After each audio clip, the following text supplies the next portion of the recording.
English premier লিগে Manchester ইউনাইটেডকে ২-১ গোলে হারিয়ে ৪৫ বছরের আক্ষেপ ঘোচালো লিডস ইউনাইটেড। এর আগে ১৯৮১ সালে শেষবার ম্যান ইউকে হারিয়েছিল লিডস। ফর্মে থাকা রেড ডেভিলদের হারিয়ে ইতিহাস গড়ল লিডস।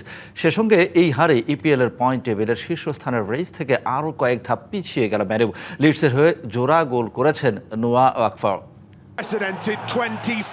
ইপিএলে ম্যানচেস্টার ইউনাইটেডের বিপক্ষে ম্যাচে নিজেদের আধিপত্য দেখায় লিডস। ফলাফল ম্যাচের ৫ মিনিটেই গোল করে এগিয়ে যায় ওরা। স্বাগতিকদের রক্ষণভাগকে বোকা বানিয়ে লিডসকে এগিয়ে দেন নোয়া ওয়াকফর। প্রথমার্ধেই যেন সব সুযোগ হাতছাড়া করে রেড ডেভিলস। উল্টো ২৯ মিনিটে লিডসের হয়ে ব্যবধান দ্বিগুণ করেন নোয়া। ম্যাচে জোড়া গোল করেন এই ফুটবলার। উল্টো দিকে ২-০ গোলে পিছিয়ে থেকে বিরতিতে যায় ম্যানচেস্টার ইউনাইটেড। ১৯৮১ সালে শেষবার লিগে ম্যানচেস্টার ইউনাইটেডের মাঠে জয় পায় লিডস। এরপর পেরিয়ে গেছে ৪৫ বছর। এই দীর্ঘ সময়ে ম্যান ইউকে হারাতে পারেনি লিডস। তবে অবশেষে সেই আক্ষেপ ঘোচালো চলতি মৌসুমের অবনমনের শঙ্কায় থাকা দলটি। এছাড়া এদিন ম্যাচের দ্বিতীয়ার্ধে ১ গোল শোধ করে ম্যান ইউ।